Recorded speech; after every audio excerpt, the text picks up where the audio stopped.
అదే RTV app వార్తల్ని క్షణాల్లో చదివే అవకాశం ఉంటుంది. ఒక న్యూస్ పేపర్, ఒక టెలివిజన్ ఛానల్ మీ చేతుల్లో ఎప్పుడూ ఉంటాయి. ఇటీవల కేంద్ర ప్రభుత్వం ప్రవేశపెట్టినటువంటి బడ్జెట్ను వ్యతిరేకిస్తూ వామపక్షాలు రోడ్డెక్కాయి. ఇవాళ కర్నూలు కలెక్టరేట్ ముందు ఆందోళన చేస్తున్నాయి. మనతో మాట్లాడడానికి వామపక్ష నాయకులు ఉన్నారు. సార్ చెప్పండి, ఈరోజు ఇన్ని రోజుల తర్వాత కేంద్ర బడ్జెట్ను వ్యతిరేకించడానికి కారణం ఏంటి?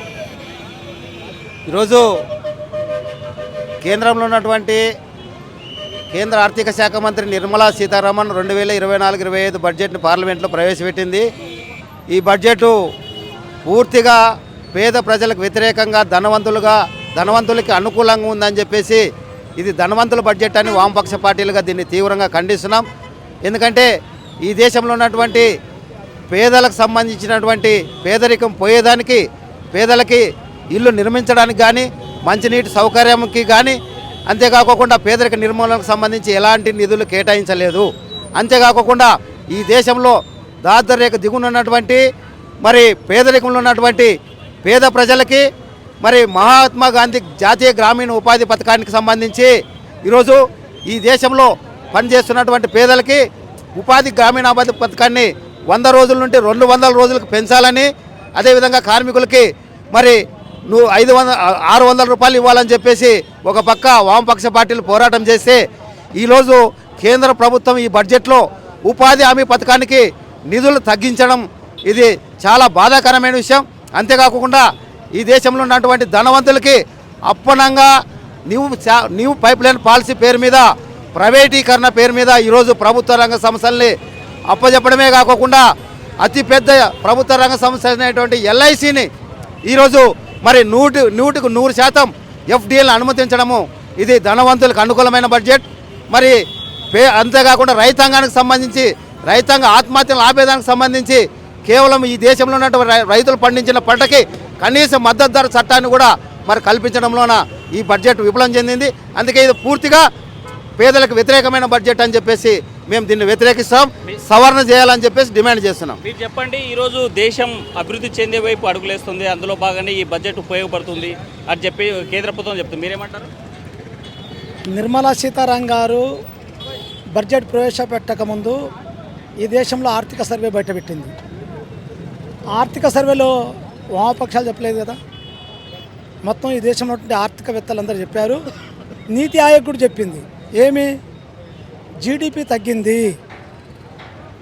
దేశ అభివృద్ధి వెనక్కి వెళ్తుంది, కాబట్టి దాన్ని అభివృద్ధి చేయడం కోసం మళ్ళీ కొత్త బడ్జెట్ని ప్రవేశపెడతాం. ఏం చెప్పలేదు, స్వయంగా నిర్మలా సీతారామన్ ఒకరోజు ముందు చెప్పింది. దాని సమాధానం చెప్తే చాలు.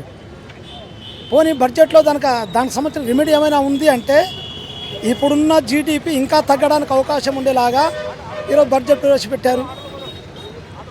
మొత్తం ఈ బడ్జెట్లో అదానీ, అంబానీ లాంటి మల్టీనేషనల్ కంపెనీలకు పన్నుల్లో లక్షల కోట్ల రాయితీలు ఇచ్చారు. రైతులకు ₹1 మాఫీ చేయడం దాంట్లో ఎక్కడ ప్రకటించలేదు. లేదు ఎరువుల ధరలు తగ్గించడం కోసం ఎక్కడ ప్రకటించలేదు. లేదు ప్రజల యొక్క కొనుగోలు శక్తి బాగా పడిపోయింది, పరిశ్రమలు మూతపడుతున్నాయి వాళ్ళే చెప్పారు. ప్రజలకు కొనుగోలు శక్తి పడిపోయిందని వాళ్ళే చెప్పారు.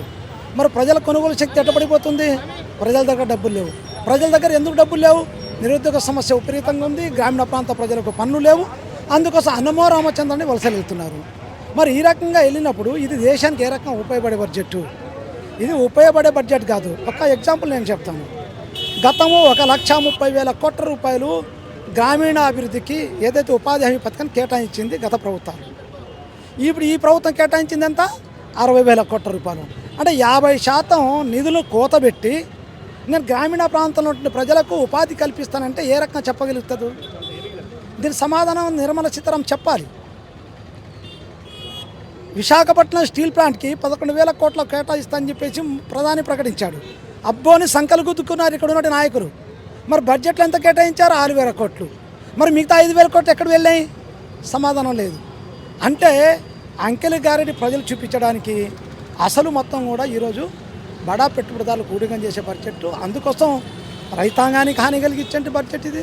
నిరుద్యోగ సమస్య పరిష్కారం చేయడానికి అవకాశం లేదు, వెనుకబడిన ప్రాంతాల అభివృద్ధి కోసం లేదు విభజన హామీలు, ఆంధ్ర రాష్ట్రానికి సంబంధించిన విభజన హామీలు ఒక్కంటే ఒక్కటి కనీసం కంటి తుడుపు చర్య కూడా చేయలేదంటే ఈ ప్రభుత్వం వాడుకోవడం తప్ప చెప్పడానికి తప్ప వేరే కాదని చాలా స్పష్టంగా అర్థమవుతుంది. ఇది అందుకోసమే ఇది ఆంధ్ర రాష్ట్రానికి వ్యతిరేకమైన బడ్జెట్, మొత్తం దేశంలో పేద ప్రజలకు వ్యతిరేకమైన బడ్జెట్. ఇప్పుడు ఏపీ బడ్జెట్ ప్రవేశపెట్టనుంది. మరి ఈ బడ్జెట్లో ఎలాంటి అలొకేషన్స్ కావాలంటున్నారు?